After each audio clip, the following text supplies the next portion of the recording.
George Kurian Kozhikode മാധ്യമങ്ങളെ കാണുകയാണ്. അതിലേക്ക് രണ്ടുപേരും പറഞ്ഞത്, അതല്ലാതെ ഒന്നും എനിക്കറിയില്ല. സിനിമ കാണുമല്ലോ, അതിനെന്താ കുഴപ്പം? നിങ്ങൾ കാണണം. ഇതെന്തൊരു കഷ്ടമായത്. ഈ ഇത്രയും വലിയ ഹൈപ്പ് വന്ന ഒരു സിനിമ പത്രപ്രവർത്തകർ കണ്ടില്ല എന്ന് പറഞ്ഞാൽ ചോദിക്കാൻ പറ്റുമോ? നിങ്ങൾ എന്തിൻ്റെ അടിസ്ഥാനത്തിലാണ് ചോദിക്കുന്നത്? ആ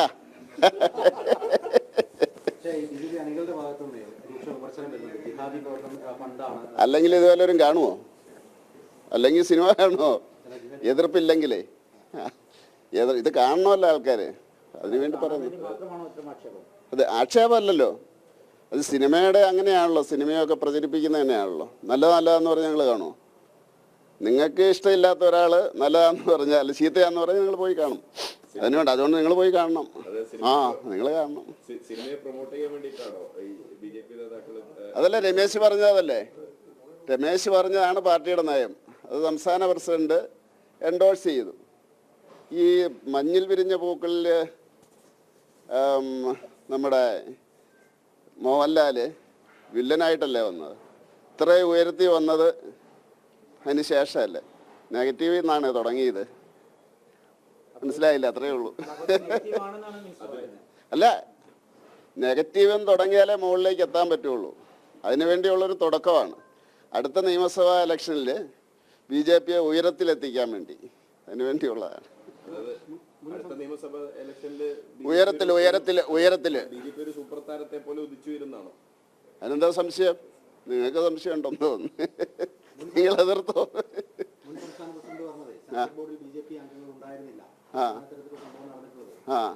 അവിടെ പറഞ്ഞു? നിങ്ങളോട് പറഞ്ഞു? ഏതെങ്കിലും പത്രക്കാരോട് പറഞ്ഞോ? കേട്ടാരെങ്കിലും? സിനിമ കാണാത്ത ആൾക്കാരോട് എന്ത് പറയാൻ? എന്തൊരു കഷ്ടമെന്ന് ചോദിക്കുന്നു. നിങ്ങൾ ഇന്ന് തന്നെ എല്ലാവരും പോയി പടം കാണണം. അതിനുശേഷം ചോദ്യം ചോദിക്കാവുള്ളൂ. ടിക്കറ്റ് തന്നിട്ടാണ്. കാരണം ഇത് എല്ലാ വീടുകളിലും BJPയെ പറ്റി ചർച്ച ചെയ്യണം.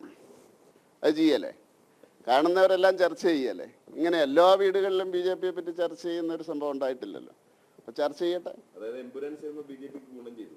ഞാനങ്ങനെ പറഞ്ഞില്ലല്ലോ. BJP കുതിച്ചു വരും എന്നാണ് പറഞ്ഞത്. ഈ നരേന്ദ്രമോദിയെ പറ്റി നിങ്ങൾ എന്തായിരുന്നു പറഞ്ഞുകൊണ്ടിരുന്നത്?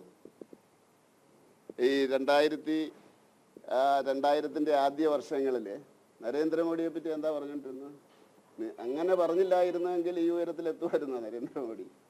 അപ്പം അതുകൊണ്ട് ഉയരങ്ങളിലേക്ക് BJP അതിനുവേണ്ടിയുള്ളൊരു പാതയായിട്ട് എല്ലാ വീടുകളിലും എമ്പുരാനെ പറ്റി ചർച്ച ചെയ്ത് എങ്ങനെയാണോ മോഹൻലാൽ മഞ്ഞിൽ വിരുന്ന പൂക്കളിൽ നിന്ന് ഈ രീതിയിലേക്ക് ഉയർന്നത്, അതേപോലെ BJP ഉയരും. MT രമേശ് പറഞ്ഞു, അത് പ്രസിഡന്റ് എൻഡോഴ്സ് ചെയ്തു. അണികൾ നിങ്ങളല്ലേ എഴുതുന്നത്? അണികളെന്ന് പറഞ്ഞ ആരാ പറഞ്ഞു? അല്ലെന്നേ, ചാന്തോ? അതൊക്കെ ഓരോ പേര് വെച്ച് നിങ്ങൾ തന്നെ ചെയ്യുന്നതല്ലേ? നിങ്ങളിപ്പോൾ പറഞ്ഞു സുരേന്ദ്രൻ പറഞ്ഞു എന്ന് പറഞ്ഞ് നിങ്ങൾ സൃഷ്ടിച്ചിട്ട് എന്നോട് ചോദിക്കുകയാണ് സുരേന്ദ്രൻ പറഞ്ഞു. സുരേന്ദ്രൻ എങ്ങും പറഞ്ഞില്ല. അപ്പോൾ അതുപോലെയുള്ളതാണ്. അതുകൊണ്ട് ഞാൻ പറഞ്ഞില്ലേ, MT രമേശ് പറഞ്ഞു, സംസ്ഥാന പ്രസിഡന്റ് എൻഡോഴ്സ് ചെയ്തു, മഞ്ഞിൽ വിരിഞ്ഞ പൂക്കളിൽ നിന്ന് ഉയർന്നതുപോലെ BJP ഉയരും അടുത്ത ഇലക്ഷനിൽ. ഓക്കെ.